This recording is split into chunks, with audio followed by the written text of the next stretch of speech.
where I think this works well is definitely resonated with the struggles early in a career of bouncing from job to job, quickly being dissatisfied. I think that was really helpful and sort of like, oh yeah, I'm resonating there. I'm tracking with that. And I say that because I think where this is valuable is if you are an individual leader and trying to suss out where you are at your best and the type of work that you're both genius. If you're trying to figure out where to spend most of your time in your geniuses, where you can be competent but should spend some but not all of your time, and then where to sort of avoid on the frustration side. I think as an individual leader, this can help. And I also think in small companies that are well established in terms of the leadership team, there's a high degree of trust. There's some level of establishment in terms of people have been in the roles for a while. There is a fairly low level of politics and there's clarity on the roles. This can be a helpful sort of add-on. But my assumption there is from a consulting perspective, and this is me thinking about my clients, we've already done a ton of work baseline to sort of get them there, right? Yes. To understand the right personalities, how we mix, what are the roles, what's the strategy, like all that stuff has to be figured out, I think, before this emerges from the surface. Now, someone could argue, we do this first, it sort of accelerates it. Maybe. Possibly.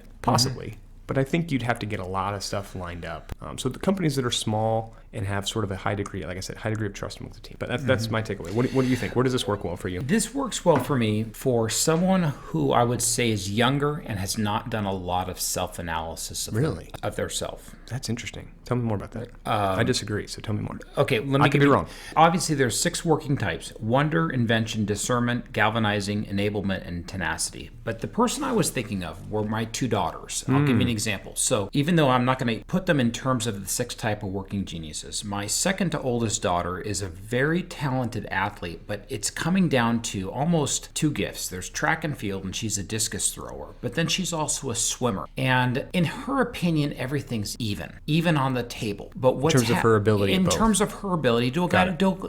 I going to be a collegiate swimmer or a collegiate discus thrower, or I'm going to, and where I would use this is this current swim season of hers is thoroughly mediocre. It's not that she's on varsity, might even make state, but that's not going to get her to college in swimming. So that would kind of be the working competency. Whereas her track and field skills actually might get her to college. That would be a working genius. But a lot of people, they think, well, I'm good at everything because my parents told me I'm good at everything. And my mother tells me I'm special too. Josh, you are special. Oh, thank you. But what it does is it helps us divide what we really are good at, whereas what's a frustration.